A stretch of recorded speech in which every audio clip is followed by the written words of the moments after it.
साथियों, पहले की सरकारों में माइंडसेट ऐसा भी था कि समस्याओं को टाल दिया जाए, कुछ सब्सिडी देकर मैन्युफैक्चरिंग सेक्टर को जिंदा रखा जाए।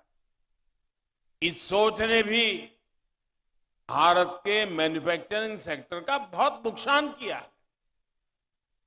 इस वजह से पहले न ही कोई ठोस नीति बनाई गई और साथ ही logistics, electricity supply, water supply, ऐसी जरूरतों को नजरअंदाज कर दिया गया।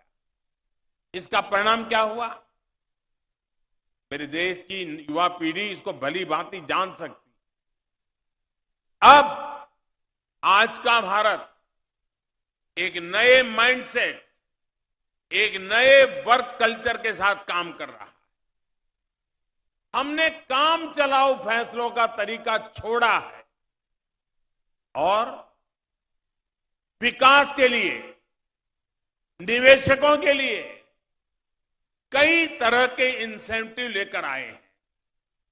हमने production link incentive scheme launch की, जिससे बदलाव दिखने लगा।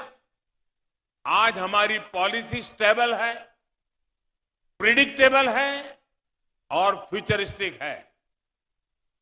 हम पीएम गति शक्ति नेशनल मास्टर प्लान और नेशनल लॉजिस्टिक पॉलिसीज के जरिए देश की लॉजिस्टिक व्यवस्था में सुधार ला रहे हैं।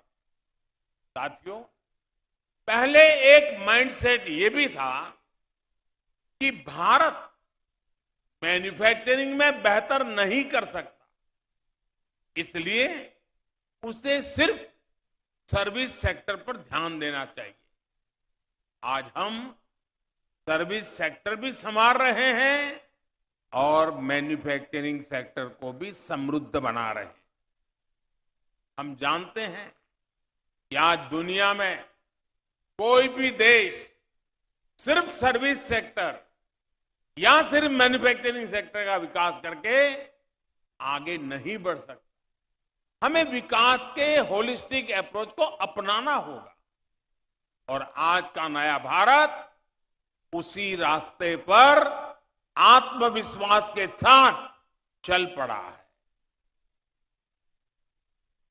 पहले की सोच में एक और गलती भी थी। माइंडसेट ये था कि हमारे यहां स्किल मैन पावर की कमी है, देश के स्किल पे भरोसा नहीं था, देश की टैलेंट पर भरोसा नहीं था और इसलिए मैन्युफैक्चरिंग के क्षेत्र पर एक प्रकार से उदासीनता रही, उस पर कम ध्यान दिया गया। लेकिन आज भारत मैन्युफैक्चरिंग में भी सबसे आगे रहने की तैयारी में है। सेमीकंडक्टर से लेकर एयरक्राफ्ट तक हम हर क्षेत्र में सबसे आगे रहने के इरादे के साथ आगे बढ़ रहे हैं। ये इसलिए संभव हुआ क्योंकि पिछले 8 वर्षों में हमने स्किल डेवलपमेंट पर फोकस किया और उसके लिए एक माहौल तैयार किया। इन सारे बदलावों को आत्मसात करते हुए आज मैन्युफैक्चरिंग सेक्टर में भारत की विकास यात्रा इस पड़ाव पर पहुंची है।